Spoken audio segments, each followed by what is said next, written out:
भोजपुरी में कहावत है कि भाग्यशाली का हाल भूत हाँकता है। खैर ये तो एक कहावत है, पर अगर कभी ऐसा हो जाए कि कोई प्रेत 2400 घंटे आपकी सेवा में हाजिर हो तो आपको कैसा लगेगा?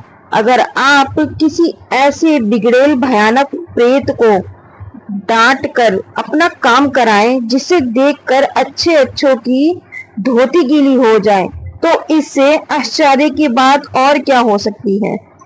पर हाँ, ये कहानी कुछ ऐसी ही है। एक किसान कैसे एक प्रेत को अपने बस में करके अपना बहुत सारा काम कराता था। कैसे कभी कभी वो प्रेत अपने प्राणों की भीख मांगते हुए गिड़गिड़ाता था। आखिर ये प्रेत उस किसान के चुंगल में कैसे फंसा? क्या उसकी कोई मजबूरी थी, या किसान ने कोई तंत्र मंत्र करके उसे अपने बस में कर लिया था? खैर, इन सब रहस्यमयी बातों से पर्दा उठाने के लिए सीधे कहानी पर ही आ जाते हैं। बात तब की है जब रामेश्वर काका गबरू जवान थे। रामेश्वर काका के पिताजी एक छोटे मोटे किसान थे और खेती किसानी के लिए एक जोड़ी बैल हमेशा रखते थे। उनका मानना था कि अगर खेती अच्छी करनी है तो एक जोड़ी अच्छे बैल हमेशा दरवाजे पर होने ही चाहिए। उस समय रामेश्वर काका भी खेती बाड़ी के साथ ही कुछ और छोटे मोटे कामों में अपने पिताजी की मदद करते रहते थे। ऊख बुआई से लेकर बियाड़ मतलब धान के बीज का खेत बनाने तक, कोलू आड़ के गन्ने की पेराई से लेकर गुलवार झुकाई तक हर काम रामेश्वर काका बखूबी करते थे। एक बार की बात है, रामेश्वर काका को अपने टायर मतलब बैलगाड़ी पर भूसा लादकर अपनी एक बहनोई से वहां पहुंचाना था। दरअसल उनके बहनोई का गांव एक नदी के खलार में पड़ता था, जिससे वहां धान गेहूं आदि नहीं हो सक पाता था, जिसके चलते पशुओं को चारों के लाले पड़ जाते थे। इसलिए हर साल रामेश्वर काका अपनी बैलगाड़ी पर भूसा पुआर आदि लादकर इनके यहाँ तक पहुंचा दिया करते थे। दिन ढल चुका था और बैलगाड़ी पर भूसा भी लद चुका था। मतलब रामेश्वर काका नहा धोकर शाम को लगभग 7 बजे बैलगाड़ी निकाल कर निकले। उन्हें अपने बहनोई के वहां जाने में लगभग पूरी रात का समय लगता था और सुबह 4 से 5 बजे पहुंचते थे। उन्होंने एक बाल्टी, एक लोटा और एक डोरी मतलब डोल अपने पास रख ली थी और साथ ही एक बैल को खाने के लिए झोली में थोड़ा सा जो बैलों का खाना होता वो रख लिया था। रामेश्वर काका के बैल बहुत ही समझदार थे। जब वो एक बार रास्ते पर चल पड़ते थे तो गडुअन को काफी आराम मिलता था, क्योंकि ये बैल बिना हाके बार बार चलते ही रहते थे। इससे रामेश्वर काका को बार बार ना बैलों को हाकना पड़ता था और ना ही सामने से किसी गाड़ी आदि के आने पर साइड ही करना पड़ता था, क्योंकि आगे से किसी गाड़ी आदि के आने पर बैल खुद ही किनारा कर जाते थे। अब इतनी नहीं, रामेश्वर काका कभी कभी बैलगाड़ी पर झपकी भी लेते थे और बैल आराम से अपने मार्ग पर बढ़े चले जाती थी। रामेश्वर काका को घर से निकले लगभग 3 से 4 घंटे तो हो चुके थे।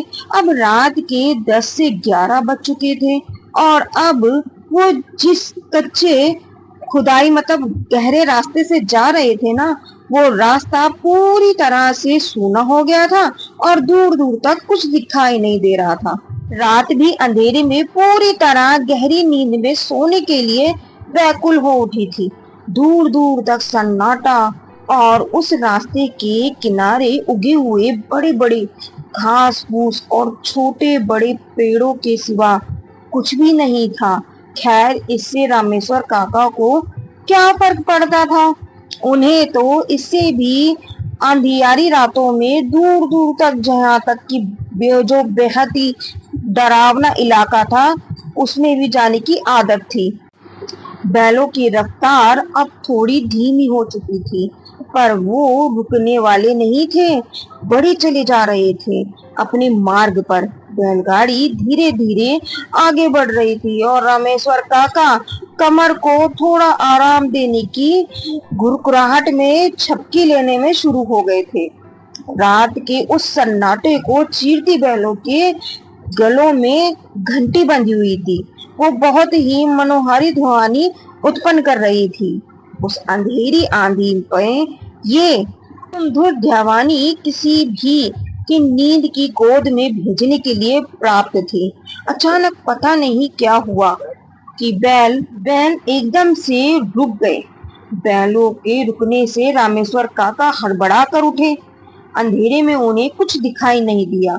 उन्होंने बैल की पूंछ पकड़कर जोर से आवाज निकाली, पर बैल फिर भी वो 2 कदम चलकर फिर रुक से गए, फिर थोड़ा पीछे थोड़े आगे हो गए, जिससे बैलगाड़ी का जो संतुलन था ना वो बिल्कुल बिगड़ गया। रामेश्वर काका किसी अनहोनी की आशंका से तुरंत कूदकर बैलों के पास आगे आ गए और बैलों के शरीर पर हाथ फेरते हुए पुचकारने लगे। अब बैल भी थोड़ा शांत होकर खड़े हो गए। इसके बाद रामेश्वर काका उस रास्ते पर आगे की ओर नजर दौड़ाई, पर उस धुत अंधेरे में उन्हें कुछ दिखाई नहीं दिया। पर हाँ, ऐसा जरूर लगा कि आगे शायद कुछ लोग हो हल्ला कर रहे हैं।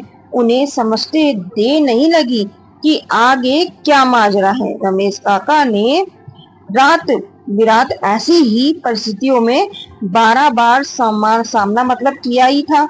अब दरअसल आगे भूत प्रेतों का जमावड़ा लगता, बहुत ज्यादा भीड़ लग रही थी और इस अंधेरी रात में खेल खेलने में मस्त थे। रामेश्वर काका वहीं बैलों के पास ही रुककर आगे का जायजा लेने लगे और मन ही मन इन भूत प्रेतों को कोस रहे थे। इन्हें खेलना ही था तो थोड़ा रास्ता छोड़कर खेल लेते। वह वहीं रुककर इंतजार करने लगे कि भूत प्रेतों का तो खेल जल्द से जल्द बंद हो और वो आगे भी बढ़े। फिर 10 से 15 मिनट तक हो गए। अब इंतजार करते करते भूत प्रेत रास्ता हटने का नाम ही ना ले रहे थे और बैल भी अब कितना भी हाँकने पर आगे नहीं बढ़ रहे थे। रामेश्वर काका तो पूरी तरह से निडर स्वभाव के थे। उन्हें काहे का डर, और हाँ, उनके साथ में 2 बैल भी थे और उन्हें पता था कि आगे अगर बैल थोड़ा हिम्मत दिखाएंगे तो ये भूत प्रेत उनका कुछ नहीं बिगाड़ पाएंगे। उनके दिमाग में एक विचार आया। वो अब बिना देरी किए बैलों के पगड़ों को पकड़कर बैलों के आगे आगे चलने लगे और अब बैल भी उन्हें अपने आगे आगे चलता देख धीरे धीरे उनके पीछे हो लिए। प्रेतों के पास पहुंचते ही एक अजीब घटना घटी। वो सारे भूत प्रेत अब अजीब अजीब डरावनी आवाजें निकालने लगे। बैल थोड़े सहम से गए थे, पर रामेश्वर काका ने हिम्मत ना हारी।